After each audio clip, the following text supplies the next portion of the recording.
Bienvenue à vous qui nous regardez en ce moment sur les antennes de Bâti Radio, Radio Territoria. Ravi de vous retrouver pour cette 8e et dernière date du Rhénotour. En attendant le forum Rheno Days, tiens, retenez la date, ce sera les 7 et 8 octobre prochains. Ce sera Porte de Versailles, à Paris, Porte de Versailles, Paris Expo. Nous sommes aujourd'hui à Marseille, accueillis par les équipes du musée Regard de Provence, installé dans l'ancienne station sanitaire, construite en 1946. Le musée a été implanté dans ce lieu à l'occasion de Marseille-Provence, capitale européenne de la culture, et c'était en 2013. Un cadre finalement assez idéal pour réfléchir au contexte et aux enjeux de la rénovation énergétique, de parler réglementation, mais également des aides. Et pour ce faire, bien, je vais vous présenter mes trois invités. Sabine Leray-Périgot, bonjour. Vous êtes délégué régional PACA Corse pour Calibat. Merci de répondre à notre invitation. Stéphane Vaux, bonjour. Vous êtes chargé à l'efficacité énergétique des collèges dans le Conseil général des Bouches-du-Rhône, Conseil départemental, on dit peut-être maintenant, pour être plus à la page. Laurent Nataf, bonjour. Bonjour. Cofondateur et président d'Omelior, une entreprise qui est spécialisée dans la rénovation énergétique avec des solutions clés en main. Vous allez pouvoir nous réexpliquer ça dans un instant. Cette table ronde, comme toutes les autres d'ailleurs, se déroule en public qui peut d'ailleurs s'applaudir. Merci à vous, public, de votre attention. On vous sollicitera à l'issue de cette table ronde pour savoir si effectivement vous avez des questions à poser directement à nos interlocuteurs. Premier tour de table peut-être avec cette question que j'aime bien poser évidemment en prélude, puisque finalement c'est la question en fil rouge de ce Rhénotour. Comment faire pour accélérer la rénovation énergétique d'ampleur? Votre avis sur la question, Sabine Leray-Périgot? Alors à mon niveau, je ne peux pas trop vous répondre là-dessus parce que nous ne sommes qu'organisme de qualification. Nous, notre rôle et notre mission, c'est de faire monter les entreprises en compétences, notamment au travers des obligations du RGE et des obligations de formation qui font partie, voilà, qui font partie de l'arrêté réglementaire du RGE. Massifier, eh bien, je pense qu'il y a beaucoup de simplifications à mettre en place. Les entreprises, alors moi, je vois ça du côté entreprise, hein, puisque à Calibat, on qualifie des entreprises de bâtiments, quel que soit le corps d'État, en dehors de la partie électricité. Et c'est vrai que par rapport aux entreprises, ce qui leur pose des difficultés au quotidien dans cette démarche pour accéder au marché de rénovation, c'est vraiment la simplification et toute la démarche qu'il faut en amont, c'est-à-dire se former, mais bon, la formation pour une entreprise, c'est jamais quelque chose de vain, au contraire, c'est quelque chose qui doit être fait dans n'importe quelle entreprise, même en dehors du RGE. Mais c'est aussi toute la partie démarche administrative, et très souvent, pour les petites structures, ça peut être une vraie difficulté de monter un dossier de formation, de qualification, et ensuite d'accéder aux aides qui sont très diverses. Et c'est compliqué parce qu'elles n'ont pas toutes les mêmes attendus. Malgré tout, elles restent complémentaires. Et on y reviendra évidemment, on aura l'occasion d'y revenir tout à l'heure. Laurent Nataf, je vous pose également la question. Comment faire pour accélérer cette massification? Déjà, avoir des dispositifs d'accompagnement qui soient plus pérennes, qui durent dans le temps, qui nous permettent de voir un peu plus à long terme. On s'est engagé sur des objectifs au niveau français. Pour les atteindre, on a choisi dans un premier temps d'accompagner via des aides financières, en fait, que ce soit les professionnels ou les particuliers pour atteindre ces objectifs et pour qu'ils puissent réaliser ces travaux. Et dans un second temps, on a commencé à contraindre avec notamment l'interdiction de location des logements G. Donc dans l'absolu, c'était une bonne idée, c'est ce qu'il fallait faire. Mais malheureusement, ces différents dispositifs, depuis... Moi, j'ai commencé en 2016 à travailler sur ces dispositifs, et depuis 2016, on n'a que marche avant, marche arrière, des stop and go qui ne permettent pas en fait de vraiment imaginer sur le long terme en fait la massification de la rénovation énergétique. Donc le premier point, c'est évidemment avoir des règles qui durent dans le temps. Évidemment, il faut les améliorer, on en a tous conscience. Mais dans tous les cas, les améliorer assez pour qu'elles durent au moins sur quelques années et que tout le monde reprenne confiance, notamment les particuliers, pour qu'ils puissent engager des travaux. Et on reviendra d'ailleurs sur les décisions qui ont été annoncées lundi en début de semaine. Stéphane Vaux, je me tourne aussi vers vous. De votre point de vue aussi, finalement, qu'est-ce qu'il faudrait faire pour accélérer cette massification? Donc moi, je vais parler au nom des collèges. Bien sûr. Pour les collèges du département. Donc nous, au sein des collèges, moi je ne travaille que sur la partie exploitation, c'est-à-dire que je n'interviens pas sur le bâti, je n'interviens que sur les installations techniques. Donc nous, nos moyens d'intervention de mon service, c'est essentiellement sur le chauffage, sur la régulation, sur la régulation des systèmes techniques. Donc nous, ce qu'on a fait à partir de 2020, en quelque sorte, on s'est dit, on va mettre à jour toutes nos régulations chauffage. En gros, ce sont des investissements très faibles. En gros, c'est du 5 € par mètre carré. C'est-à-dire que par collège, on a 125 collèges, ça nous a fait à peu près 30 000 €. Donc, ce qui n'est pas énorme sur un collège. Quand on sait que le coût d'un collège, c'est à peu près 2 500 € par mètre carré, nous, on a du 5 € par mètre carré pour remettre à jour nos installations, nos régulations. Et grâce à cela, on a déjà atteint les objectifs du décret tertiaire. C'est-à-dire qu'on a moins 40% d'économies qu'on devait atteindre en 2030. On les a atteints en 2023 au département. Donc, par contre, on est arrivé au maximum. Si on se rapproche de la démarche négawatt, qu'est-ce qu'on a fait? La démarche négawatt, c'est sobriété, efficacité. Nous, on a fait ces deux principes. Sobriété, c'est on éteint la lumière quand les utilisateurs quittent les locaux. Efficacité, c'est ce qu'on a fait, c'est on a amélioré nos installations de régulation. Mais moi, je n'ai pas d'autre action. Si maintenant on veut atteindre les objectifs du décret tertiaire qui vont être 2040 et 2050, c'est-à-dire moins 50% et moins 60% sur l'énergie finale, il va falloir agir sur le bâti. Et ça va être d'autres acteurs du département. Ça ne sera pas mon service. Voilà. Vous gérez combien de collèges? 125 collèges. 125, c'est ça? 1 million de mètres carrés, grosso modo. Un collège, c'est à peu près 10 000 mètres carrés. Si on arrondit à 8 000, ça fait 1 million. Voilà. Ouais. Tout à l'heure, avec le conseiller municipal de la ville de Marseille, on évoquait les 100 000 passoires énergétiques dans Marseille. Les collèges, ce sont aussi des passoires thermiques? Oui, voilà. Donc, les collèges, ce sont aussi des passoires thermiques, puisqu'en gros, ils ont été construits autour des années 80, 70, etc. Mais la spécificité des collèges, on va dire des bâtiments tertiaires en général, c'est qu'un collège, il est occupé 20% du temps. C'est-à-dire qu'il a 80% d'inoccupation. Donc, sur un collège, la première action à faire, c'est de couper le chauffage ou la ventilation ou les systèmes qui consomment de l'énergie en inoccupation. Et c'est grâce à cela qu'on permet de rapidement faire des économies d'énergie. On ne peut pas appliquer ce principe-là sur un logement, sur des hôpitaux qui, eux, sont occupés 24 heures sur 24. Mais sur tous les bâtiments tertiaires, la première des actions à faire, c'est d'agir, c'est mon point de vue, sur les installations techniques et sur la régulation de ces installations techniques qui sont très simples. Ce sont des actions peu onéreuses. 5 €, même si c'est 10 € par mètre carré, ce n'est rien dans l'ordre d'un bâtiment. C'est mon point de vue. C'est ce qu'on a appliqué au département. Il n'y a pas qu'au département. La ville de Montpellier fait pareil. La ville de Grenoble, la ville de Lyon, la ville de Besançon appliquent exactement les mêmes principes. Et voilà, c'est d'après moi, après, parce que moi je n'agis aussi que sur les installations techniques, c'est la première des actions à faire. C'est avoir des systèmes de régulation simples, en quelque sorte low-tech. Nous, c'est ce qu'on fait au département, on a des choses très simples. Et grâce à cela, on a fait cela, mais avant que le décret BAX sorte, on répond à tous les critères du décret BAX. Le décret BAX, donc c'est l'automatisation des systèmes de chauffage, en quelque sorte. Nous, on répond à tous les critères avec des systèmes très basiques. Voilà, il ne faut pas partir dans des systèmes complexes, en quelque sorte.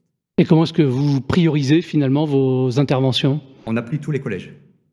Voilà, tous les collèges. Aujourd'hui, on a des collèges qui consomment encore 2 fois plus que d'autres. Mais malheureusement, ils consomment 2 fois plus parce qu'ils sont peut-être 2 fois plus grands. Voilà, tout simplement, ils ont 2 fois plus de surface. Mais au sein du département, il va être très difficile d'isoler tous les bâtiments. En gros, sur 125, on construit 2 bâtiments par an, grosso modo. Donc, 2 bâtiments par an, ça veut dire que pour rénover les 125, il va falloir 60 ans, grosso modo. Et comment est-ce que finalement vous articulez vos interventions techniques avec d'éventuels travaux nécessaires sur le bâti cette fois? Sur le bâti, c'est pas mon service qui s'en occupe, mais nous, comme l'a dit le monsieur précédemment, le problème ici à Marseille, ou la région, on va dire, les Bouches-du-Rhône, c'est le confort d'été. Ça va être le confort d'été. Le chauffage, en quelque sorte, c'est facile à piloter, à gérer. Le gros problème dans les collèges, c'est le confort d'été. Et le confort d'été, c'est toujours pareil, ce sont des solutions qui sont retenues, qui sont assez simples. C'est la mise en place de brise-soleil, la ventilation et les brasseurs d'air. Voilà, on parle là-dessus. Et en dernier recours ultime, c'est la clim. Mais ça sera vraiment spécifique. Par exemple, un collège est situé au-dessus d'un couloir aérien, il ne peut pas ouvrir les fenêtres. Là, on va mettre une clim. Mais c'est tout. Voilà. Pour le moment, voilà, c'est comme ça que ce sont les principes qui sont retenus par le département. Voilà. Ok, très bien, merci. Laurent Nataf, je le disais, donc cofondateur et président d'Omelior. On rappelle comment ça fonctionne, Omelior, c'est un guichet unique, c'est ça? Exactement, un interlocuteur unique, que ce soit pour les particuliers qui souhaitent faire des travaux de rénovation énergétique, qu'on va accompagner de l'origination de leur projet jusqu'à la livraison des travaux et le financement des aides, et également un accompagnement des professionnels de la rénovation énergétique sur tout un tas de services, avec le service principal qui est de la même façon que pour les particuliers, l'accompagnement sur l'obtention pour leurs clients des différents dispositifs d'aide, donc surtout certificats d'économie d'énergie et MaPrimeRénov', et financement de ces aides afin de justement les aider à supporter le BFR de leurs travaux. Et vous avancez les aides pour vos clients? Exactement. Ok. Et comment est-ce que, du coup, vous gérez, oui, vous, cette incertitude sur les délais de versement après la suspension de MaPrimeRénov'? On s'adapte. Ouais, on s'adapte. En fait, là, les annonces qu'on a eues, on était beaucoup ici à être à Toulouse, avoir eu l'annonce en direct. Alors la problématique d'une annonce comme ça, c'est que ça va stopper en fait l'ouverture de nouveaux projets, notamment pour des personnes qui voulaient faire de la rénovation d'ampleur. Vous avez déjà un impact? Oui, évidemment. Vous l'avez déjà mesuré. Le service commercial est quasiment à l'arrêt, les demandes s'arrêtent net du jour au lendemain.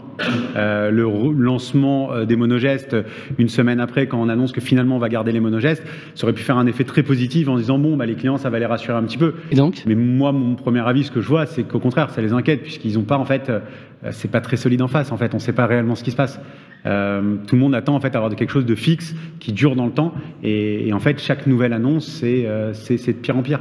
Alors c'est bien parce que ça permet de continuer, mais en fait le message qui est envoyé pour moi n'est pas bon. Pour moi n'est pas bon. Donc en fait les services commerciaux des entreprises d'installation évidemment se mettent à l'arrêt. Est-ce qu'on va investir en fait sur des DPE, sur des visites techniques, sur des lancements de projets, sachant qu'au mois de septembre on ne sait toujours pas et on ne le saura pas avant la fin du mois de juillet apparemment quels seront les dispositifs d'aide. Donc il faut se mettre à l'arrêt en fait là-dessus, et après ils nous promettent que cette période va servir d'obtenir, de débloquer pas mal de dossiers qui sont encore en étude à l'ANA, de débloquer pas mal de paiements, et l'avenir nous le dira. Donc nous c'est vrai qu'on a une priorité aujourd'hui, c'est déjà tous les dossiers qui sont en cours de pouvoir en fait les accompagner jusqu'à la fameuse lettre d'octroi qui permet de commencer les travaux, et évidemment tous les travaux seront lancés dès l'obtention de cette lettre, et de débloquer un maximum en fait de primes qui ne sont pas encore payées pour certaines depuis de nombreux mois. On parle de fraude, en tout cas c'est ce qu'a annoncé le gouvernement pour justifier entre autres cette suspension. Vous, comment est-ce que vous vous organisez justement pour vérifier que tout est OK? Alors déjà il y en a. Ouais. Et pour justement donc ça, comme vous nous, le constatez aussi. Ah oui, je le constate, je le vois, et on en a été même, enfin, on a essayé de vous abuser. De nous abuser, évidemment. Nous, en tant que mandataire certificat d'économie d'énergie, notamment pour le groupe Total Énergie, en tant que mandataire financier de l'ANA, c'est-à-dire qu'on a des installateurs qui passent par nous pour financer leurs aides. Et évidemment, notre rôle est de s'assurer que le dossier respecte l'ensemble des règles, que ce soit les règles d'attribution des primes ou les règles de l'art des travaux. Donc cette fraude existe. C'est sûr et certain. Maintenant, est-ce qu'elle est réellement combattue? En fait, j'en ai pas l'impression. Pour vous donner des chiffres, et ce qui est paru dans les médias ces dernières semaines, en mars 2025, on avait 1300 accompagnateurs Rénov'. En mai 2025, on en avait 3100. C'est-à-dire qu'en un an et demi, ils en ont validé 1300, et en 2 mois, presque 2000. C'est assez bizarre. Est-ce que tous ces accompagnateurs Rénov'-là, en fait, ont été bien checkés, vérifiés, pour être sûr, en fait, que c'est des gens qui vont faire du bon travail? Et quelle est leur responsabilité? Et en fait, on se rend compte aujourd'hui que dans les fraudes, tout simplement, c'est des fausses sociétés d'installation avec des faux accompagnateurs Rénov' qui sont tous ensemble et qui montent des faux dossiers de demande de primes.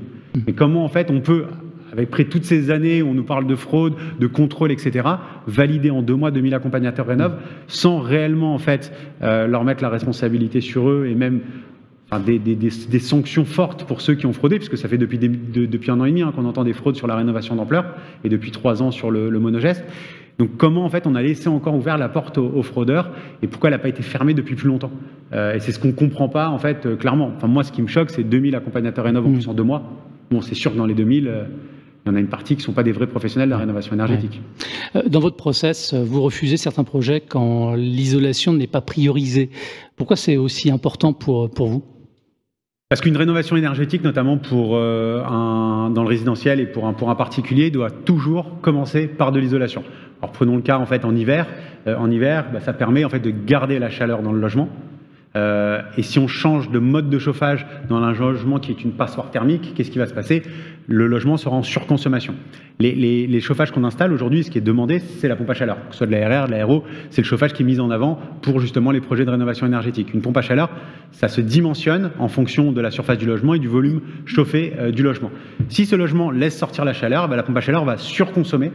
et la chaleur va sortir de la maison. Donc automatiquement, la rénovation énergétique est un coup d'épée dans l'eau. Donc dans tous les cas, il faut d'abord commencer à isoler, et très souvent on n'a pas besoin de changer le système de chauffage parce que ça fait baisser les consommations.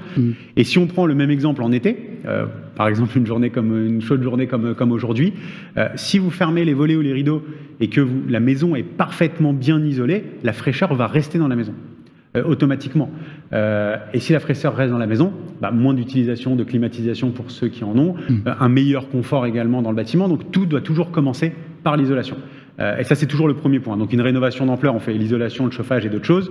Mais un monogeste, si la maison n'est pas isolée, on commence toujours par les points d'isolation avant de changer quoi que ce soit dans la maison. D'ailleurs, vous militez plutôt pour la rénovation d'ampleur, justement, plutôt que le monogeste. Après, chaque projet, en fait, est vraiment unique. Chaque projet doit être fait sur mesure pour le client. Mais si on a une passoire thermique avec un mauvais système de chauffage, au vu du niveau des aides qui existent aujourd'hui sur la rénovation d'ampleur, évidemment, c'est beaucoup plus intéressant de toute façon pour un particulier de le faire. Et au moins, c'est fait une bonne fois pour toutes. Et c'est aujourd'hui, avec les aides qu'on a, on arrive assez facilement, pas vraiment assez facilement, mais en tout cas, on arrive à imaginer des projets qui passent de G à la lettre G du DPE à un D ou même un C avec une rénovation d'ampleur financée par l'ANA. Et un D ou un C, on commence à avoir des très bonnes notes. On sait que les gens vont être tranquilles quasiment toute leur vie sur ce bien-là. Donc évidemment, oui, il faut militer là-dessus. Et c'est là où on fait le plus d'économies aussi. Évidemment. Sabine Leray-Périgot, je me tourne vers vous. Je rappelle que vous êtes déléguée régionale PACA Corse pour Qualibat.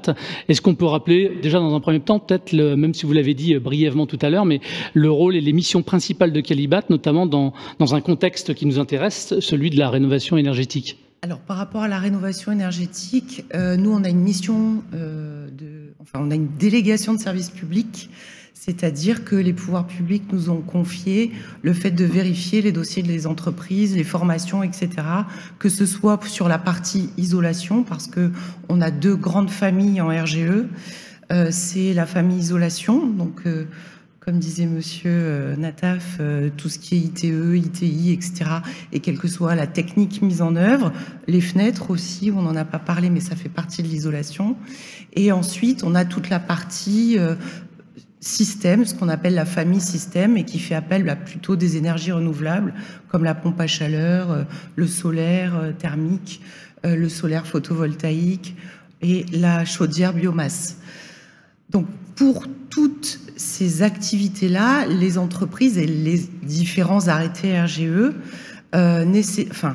préconisent, et c'est réglementaire, donc on est là juste pour appliquer l'aspect réglementaire du RGE, ce que les entreprises oublient souvent, c'est que c'est réglementaire et qu'on n'est pas là pour les embêter, mais qu'il faut que ça s'applique de cette façon.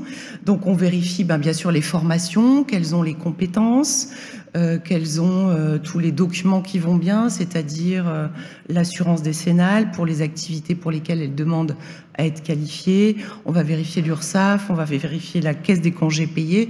Donc nous, on a vraiment un rôle de vérification que tout ça rentre bien dans la norme qui est la nôtre et pour laquelle on a une mission de service, une délégation de service public.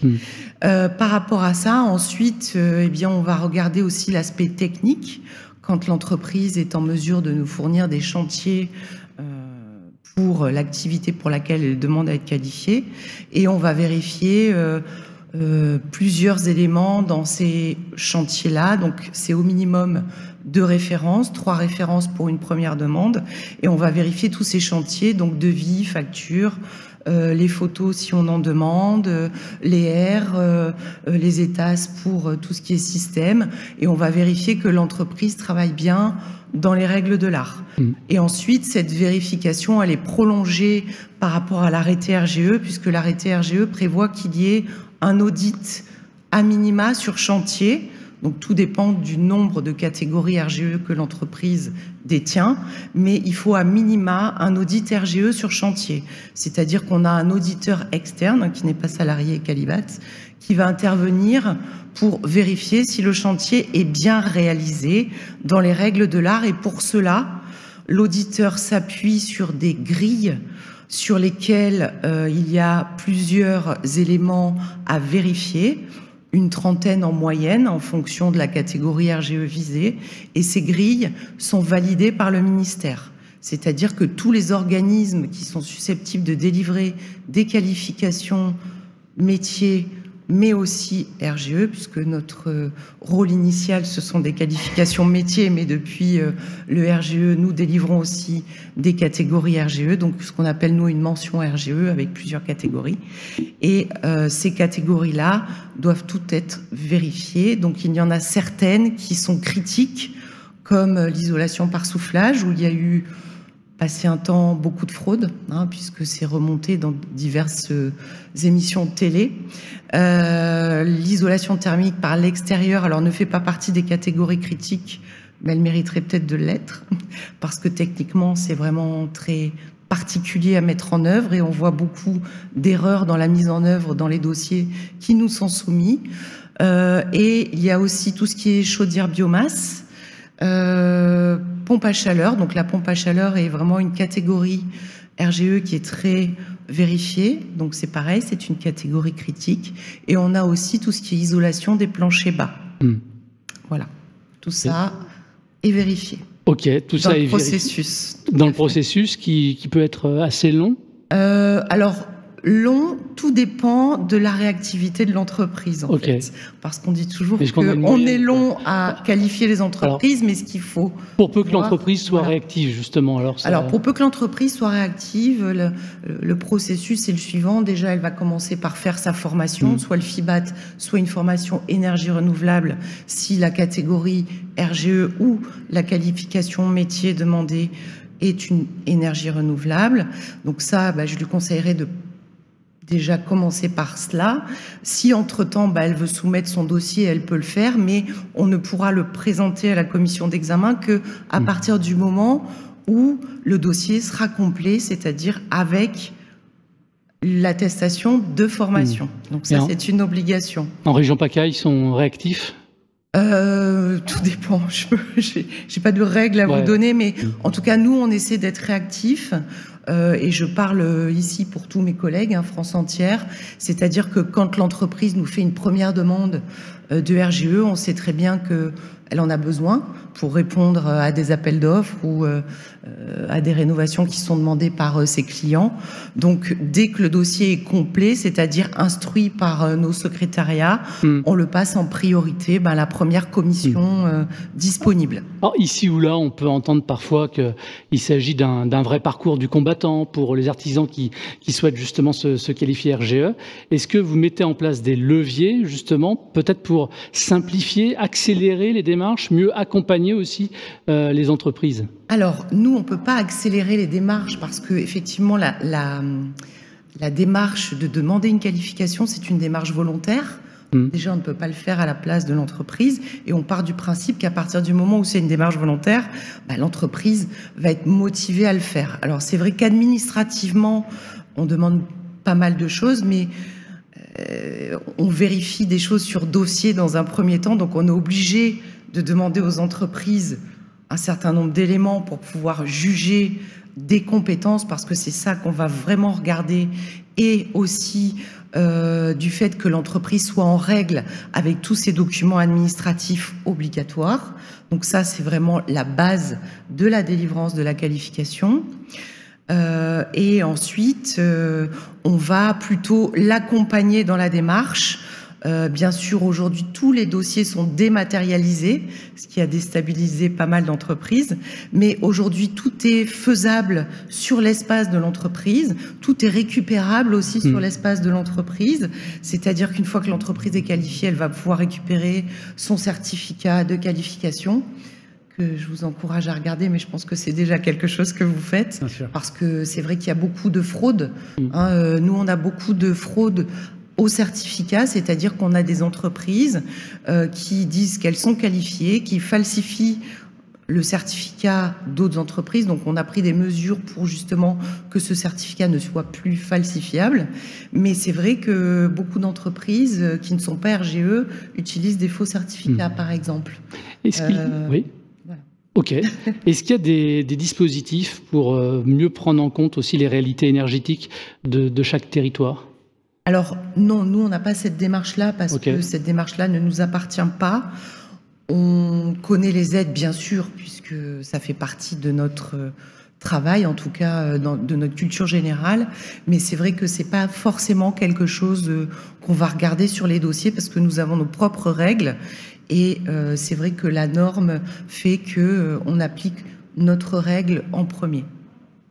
Ok, merci à tous les trois évidemment d'avoir répondu gentiment à mes questions. Et je vais me tourner maintenant vers le public pour savoir si justement il y a des questions. N'hésitez pas, nous sommes à l'écoute si vous voulez interpeller directement nos trois invités de cette première table ronde. Est-ce qu'il y a des questions qui se posent? Soyez pas timide, peut-être la chaleur aussi. Voilà, il y a une question là.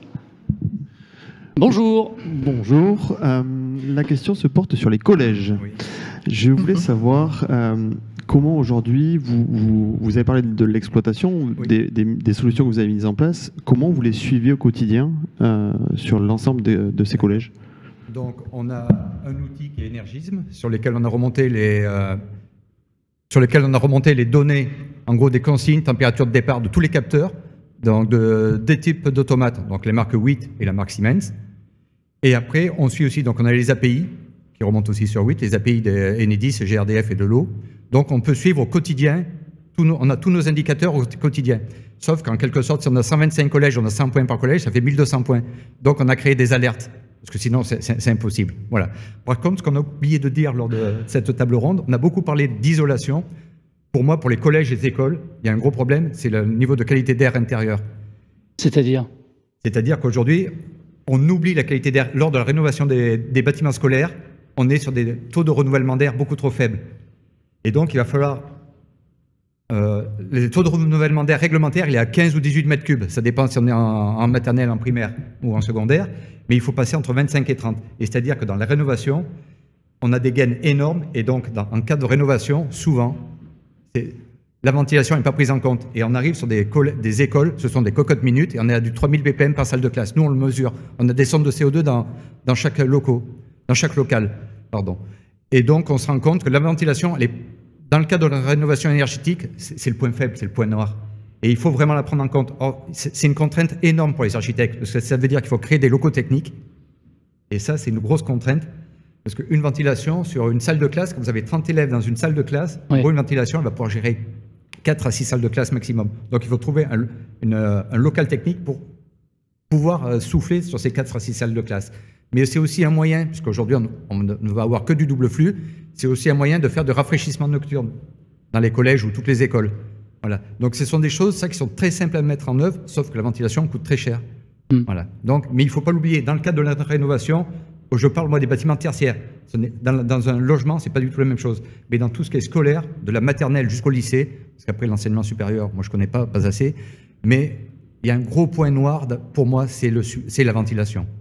En gros, il y a la ventilation, la mise en œuvre, et il y a aussi la ventilation, l'exploitation.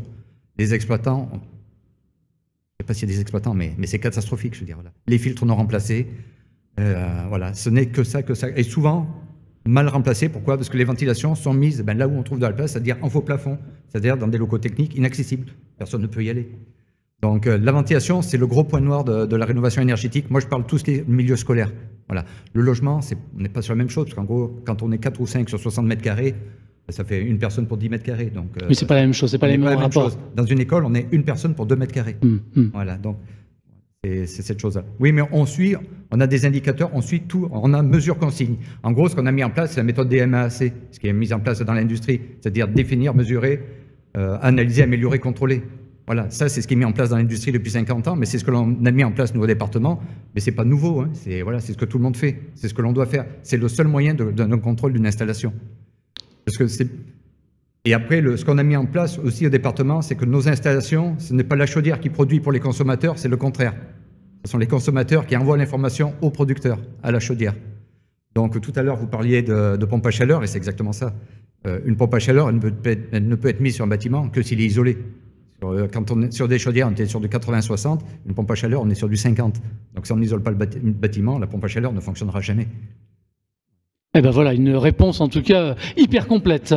Merci beaucoup à tous les trois d'avoir répondu gentiment à mon invitation sur cette première table ronde. On va enchaîner avec une seconde table ronde. Nous sommes toujours à Marseille, ne bougez pas, on revient dans un instant, à tout de suite.